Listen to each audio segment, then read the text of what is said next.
गड्ढा खोदोगे तो गिरोगे। एक शिक्षाप्रद जंगल की कहानी। एक गहरे कुएं में गंगाधर नाम का एक मेढक अपने परिवार के साथ रहता था। उसके परिवार में कुल 12 सदस्य थे और वह परिवार का मुखिया था। गंगाधर का जीवन संघर्षों से भरा था, क्योंकि उसे अपने परिवार के लिए भोजन इकट्ठा करने के लिए दूर दूर तक जाना पड़ता था। लेकिन समस्या ये थी कि उसके पड़ोस के कुएं में रहने वाले मेढक बड़े ही चालाक और धूर्त थे।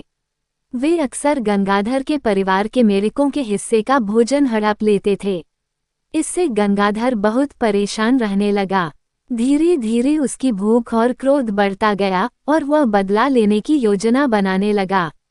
शैतानी योजना। एक दिन भूख और गुस्से से भरा गंगाधर कुएं के बाहर बैठा सोच रहा था, तभी उसकी नज़र एक प्रियदर्शन नाम के काले सांप पर पड़ी। उसे एक युक्ति सूझी और उसने सोचा, अगर मैं इस सांप से दोस्ती कर लूं, तो यह मेरे दुश्मनों को खत्म कर देगा और मुझे अपने परिवार की चिंता नहीं करनी पड़ेगी।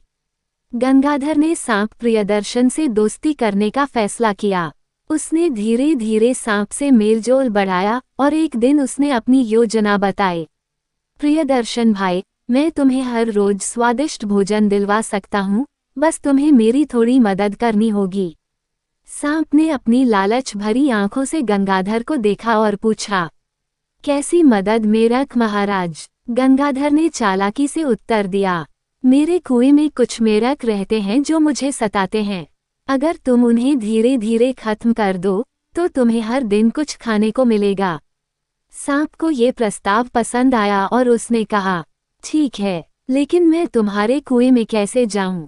गंगाधर ने तुरंत हल निकालते हुए कहा, मैं तुम्हें कुएं का रास्ता दिखाऊंगा, तुम मेरे पीछे पीछे आना। स्वार्थ और लालच का अंत। गंगाधर अपने कुएं में पहुंचा और धीरे धीरे अपने विरोधी मेढकों को सांप के सामने पेश करता गया। एक एक करके सभी मेढक सांप का शिकार बनते गए। गंगाधर खुश था कि उसके सभी दुश्मन अब खत्म हो रहे थे, लेकिन वो ये भूल गया कि सांप का स्वभाव बदलता नहीं है।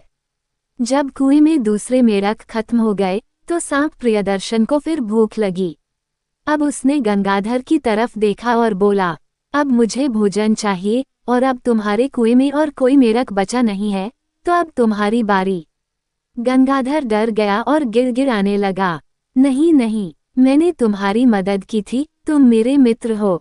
सांप ने ठहाका लगाया और कहा, बेवकूफ, जिसने अपने परिवार और जाति को नहीं छोड़ा, वह मुझे क्या छोड़ेगा? और यह कहते ही सांप ने गंगाधर को भी निगल लिया। कहानी से सीख। किसी के लिए गड्ढा खोदोगे तो एक दिन खुद उसमें गिर जाओगे। दुश्मनों से बदला लेने के लिए गलत रास्ता अपनाना खुद के लिए ही घातक हो सकता है। स्वार्थ और लालच हमेशा बुरे परिणाम ही देते हैं। जो दूसरों के साथ छल करता है, उसका अंत भी दुखद होता है।